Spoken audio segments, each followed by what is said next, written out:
3, 2, 1। नमो राघवाय। बहुत सारे श्रोताओं जिज्ञासुओं का प्रश्न हमारे पास आया है कि हमारी सनातन संस्कृति कितनी प्राचीन है, इस बारे में बताइए। तो मित्रों, हमारी सनातन संस्कृति जिस तरह से भगवान का ना कुछ आदि है ना अंत है, उसी तरह से हमारी सनातन संस्कृति भी कब से है इसका कोई आदि नहीं है, और कब तक रहेगी इसका कुछ अंत नहीं होना है। हमारी सनातन संस्कृति हमारे परब्रह्म परमात्मा को ही संसार में उनके चरित्रों के रूप में व्याख्यायित करती है। भगवान ही सनातन संस्कृति हैं। इसीलिए सनातन संस्कृति के मूल्य जब घटने लगते हैं, धर्म की हानि दिखने लगती है, तो उसकी रक्षा के लिए, धर्म की स्थापना के लिए भगवान स्वयं ही अवतार लेते हैं। यदा यदा हि धर्मस्य ग्लानिर्भवति भारतो अभ्युत्थानम अधर्मस्य तदात्मानं सृजाम्यहम् परित्राणाय साधूनां विनाशाय च दुष्कृताम धर्म संस्थापनार्थाय संभवामि युगे युगे। गीता में भगवान कृष्ण कहते हैं, जब भी धर्म की अधोगति होती है, तब तक मैं विभिन्न रूपों में युग युग में संसार में अवतार ग्रहण करता हूं और सनातन संस्कृति या सनातन धर्म की रक्षा करता हूं, उसे पुनः प्रतिष्ठापित करता हूं। तो मित्रों, हम सनातन धर्मियों को यह अवश्य जानना चाहिए कि हमारी सनातन संस्कृति, हमारा सनातन धर्म, हिंदू जीवन पद्धति कब से है, अनादिकाल से है। और इसको, इसके संकेत वेदों में, पुराणों में, उपनिषदों में, महर्षियों के द्वारा स्मृतियों में दिए गए हैं। आप जब कोई भी पूजा या अनुष्ठान का कृत्य करते हैं, उस समय आचार्य आपसे संकल्प बुलवाते हैं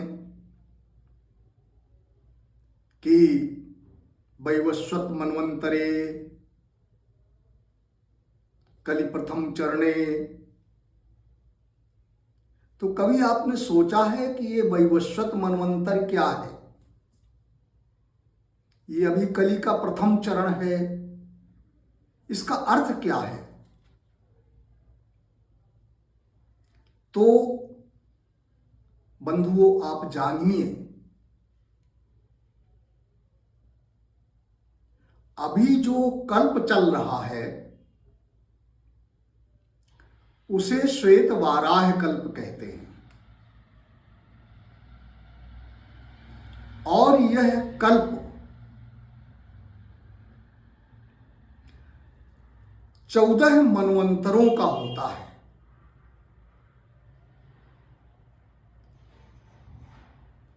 एक मनवंतर का राजा, जिसे मनु कहते हैं, एक मनवंतर के समय काल में राज्य करता है। जिस तरह से हम जानते हैं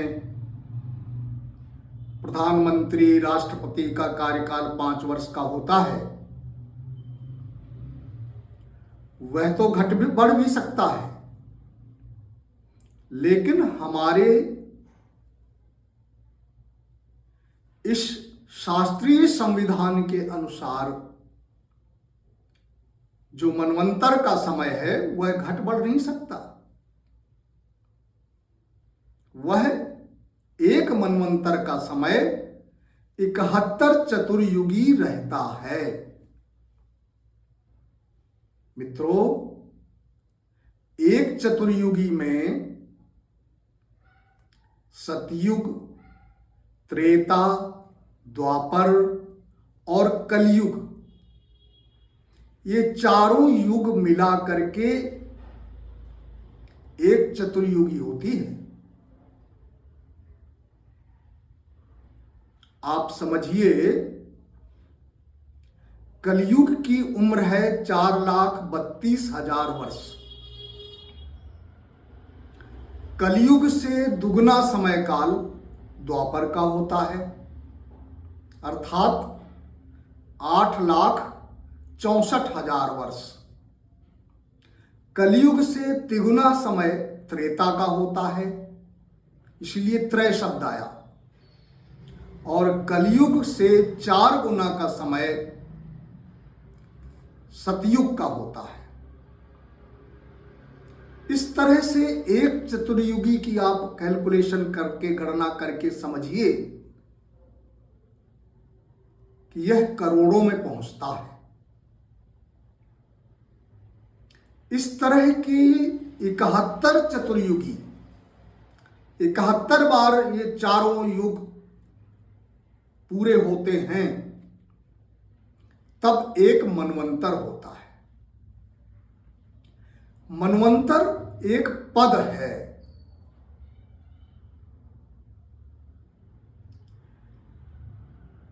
इस कल्प के जो 14 मनवंतर होते हैं, उसके पहले मनवंतर थे स्वयंभुव मनु।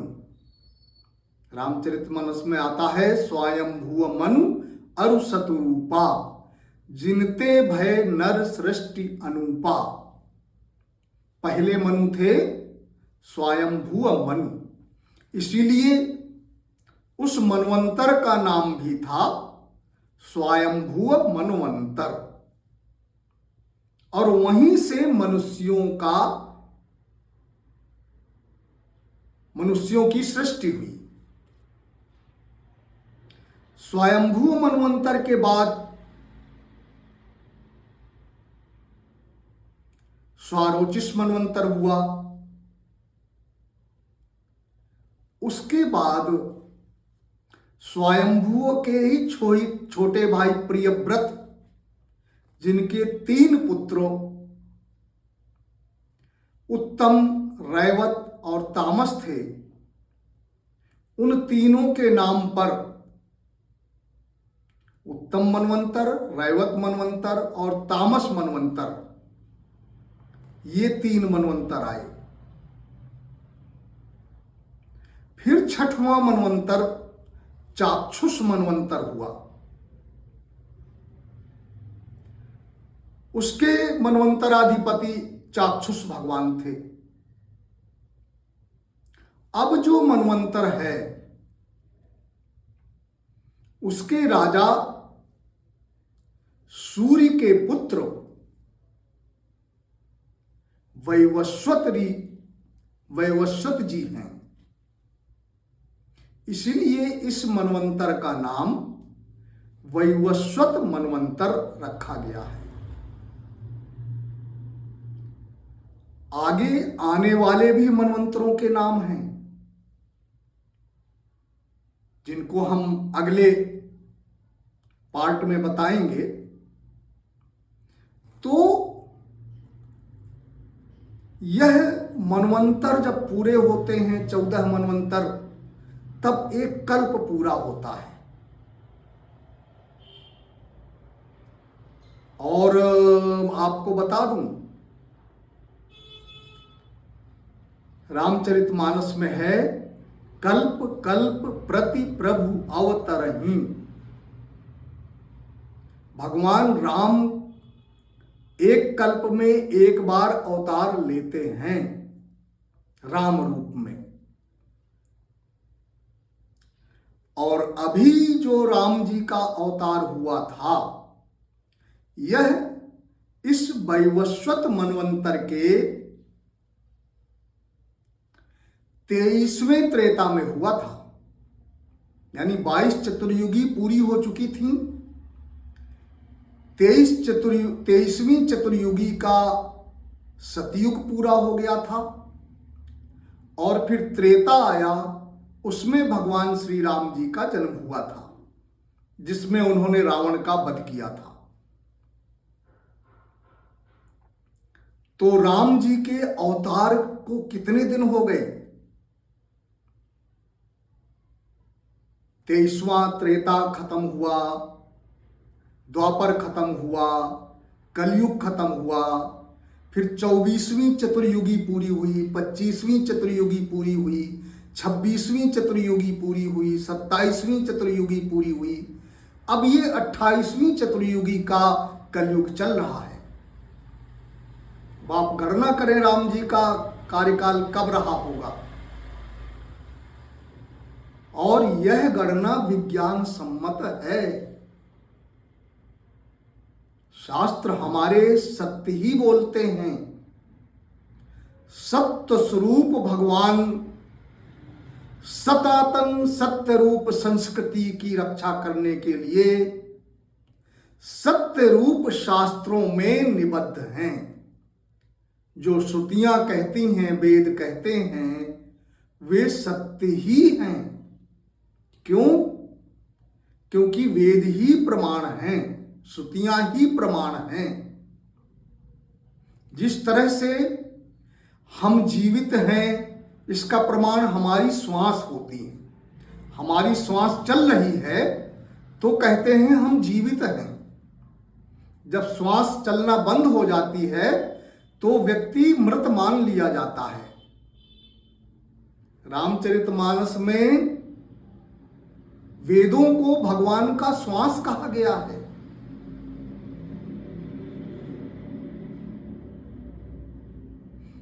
जाकर श्वास सहज श्रुतिचारी, चारों श्रुतियां या वेद जिनकी सहज ही श्वास हैं।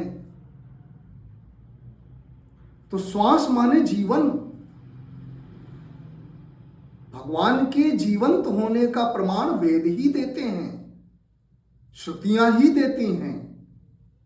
इसलिए जो वेद कहते हैं वह सत्य है। और वर्तमान में जो अपनी बुद्धि से सो कॉल्ड इंटेलेक्चुअल पर्सन्स भगवान के काल को 11,000, 12,000, 14,000 ऐसा समय बताते हैं वर्ष पहले, वह प्रामाणिक नहीं है, झूठा है। वे हमारी संस्कृति के बारे में कुछ जानते ही नहीं हैं। आपको मैं बताऊं, जहां तक विज्ञान की बात है, सूर्य और पृथ्वी की दूरी 15 लाख करोड़ किलोमीटर है। यह नासा के वैज्ञानिकों ने अभी कुछ साल पूर्व ही सिद्ध किया है। पहले इसमें उनका बड़ा भ्रम था,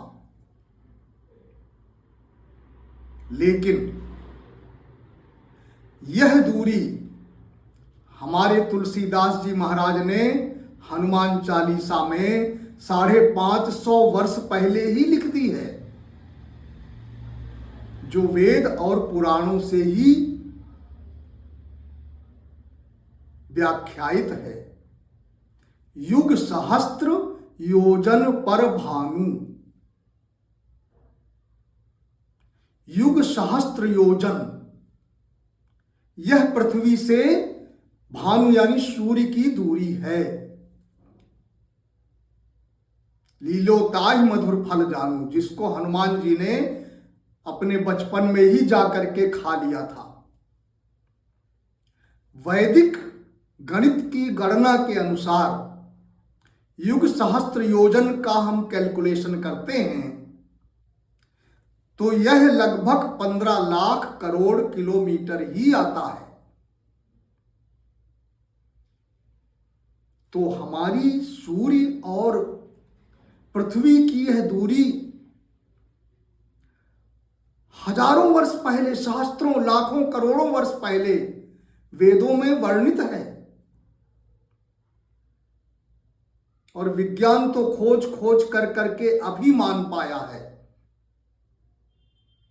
तो भाइयों, अपने सनातन धर्म को, अपने सनातन धर्म के शास्त्रों को हम महत्व दें, उसका अध्ययन करें।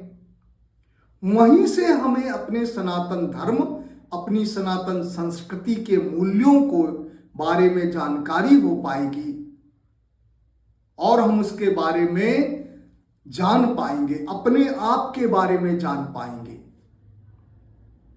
इसके आगे का विवरण अगले पार्ट में हम कहेंगे, अवश्य सुनिएगा। जय श्री राम, नमो राघवाय।